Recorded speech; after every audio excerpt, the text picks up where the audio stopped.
Hello, and welcome back to the channel. Um, yeah, you might be thinking, damn, 2 reviews in 24 hours? Yeah, that's how crazy this situation is. So, today, or now, we're going to be covering Scream 6. For context, this was out of the blue. I wasn't really planning on seeing this film so soon. I was planning on doing something that I think everyone should do first, and that is watch Scream 1 through 5. Because I had not seen a single Scream movie before walking into this one, and may I just say, I am confused and terrified at the same time. So, let's get into it. For start, as we always do, we start with the story, and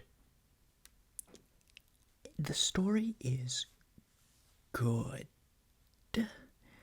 It's just that I didn't know these characters going into the movie, and I'm like, who's that? Am I supposed to know who that is?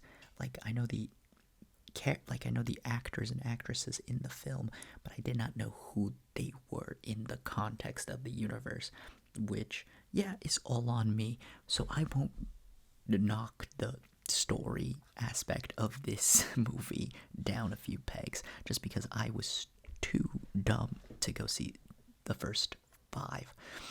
Because it just happened. Like, I had a friend who just went, hey, you want to go see Scream 6? And I'm like, I haven't seen any of the Scream movies. Why not? And then we got another buddy who also had not seen any of the Scream movies to go see this movie.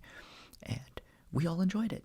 The guy who had actually seen the first 5 Scream movies, he enjoyed it more than me and my other buddy who had not seen a single Scream movie, but we all admitted that it was an enjoyable experience and that it was actually like a good film.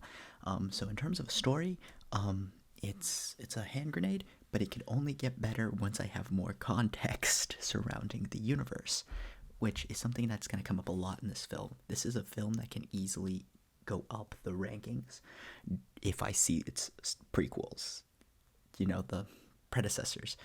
So that's a great hand grenade score there, just because I hadn't even seen the first 5. So the fact that it still impressed me in the story department, even though I clearly should have seen the first 5 before, maybe even just number 5, I think I would have been good. Cinematics, holy shit. My buddy decided that we were going to go see this in 3D. So it was quite a ride. There was one sequence in particular that really used the 3D to its advantage. Other than that, the film was pretty lousily translated into 3D. But it was still really exciting to see. The cinematography was great. The music was phenomenal. So I guess I gotta give it another hand grenade score there because that was really solid. Just making you feel like you're in the scene with it. Next up is directing, and pretty solid direction here. The story was, like I said, very good. It was not super predictable, even though it was telling us that it was going to be super predictable. And it was more meta than I was expecting, and somehow less meta than I was expecting, which was kind of interesting. And there was a good balance of meta and non-meta in this film, which is clearly due to the scriptwriters and the directing behind it. So because of the fact that I wasn't sick of the meta commentary within this movie, I have to give it another hand grenade score because that was impressive. So let's move on now to acting. Acting, I'm so confused by everyone's like, everyone had a pretty solid performance with what they were given, except, I gotta be honest, this is another one that could be fixed with more context, because I'm like, why did this character do this to that one? Because I had no context. And the movie, unlike Creed 3, which is a sequel to a very long franchise, both of them have spanned decades. Creed 3 is a standalone sequel. Like, you can see Creed 3 and enjoy it heavily without seeing the previous ones. Scream 6 is not the same. Shocker, right? But acting was also pretty good. but it's like your typical slasher hacking acting. There's not much going on, but it was pretty enjoyable. But gotta give it a hot pocket score there. Now, this is where we get fun.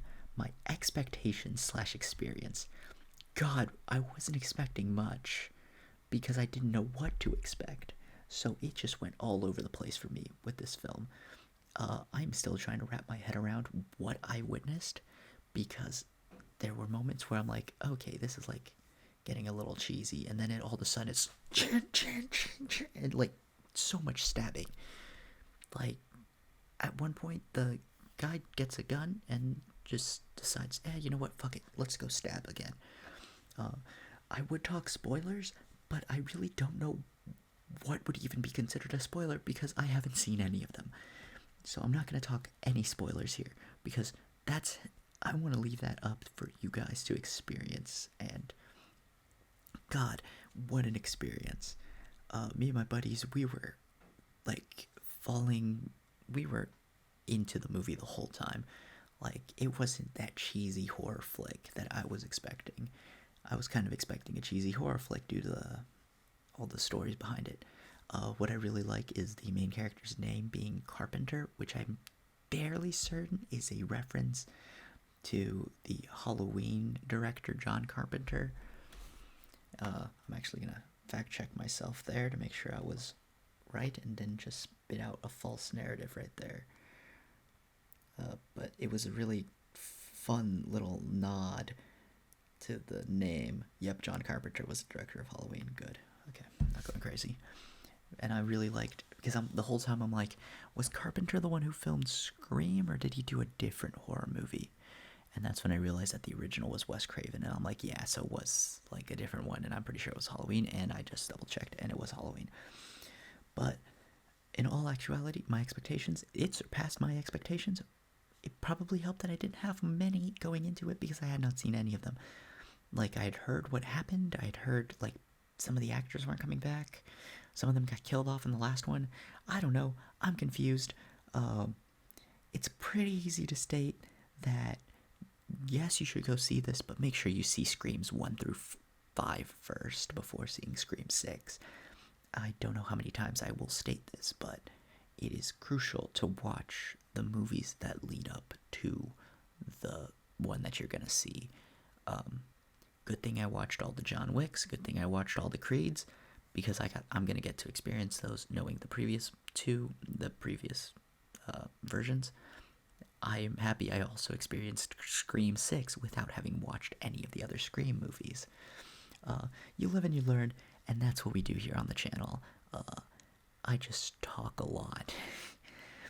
But other than that, that's all I'm going to leave for Scream 6. As for, I don't have much else to say other than, holy fuck. This was a ride. That is easily another hand grenade score for experience. Thus making this a certified hand grenade movie. And I'm giving it 4 stars at the moment, but I think it can go up after I see the other Scream movies. Be sure to like and subscribe if you enjoyed. We're literally here every week. I can promise you there will be 2 new reviews on Monday. Besides that, hope you enjoyed. Be sure to maybe follow me on Letterboxd if you're enjoying my audio reviews, as my written ones are way dumber. Other than that, I'll leave you guys to it.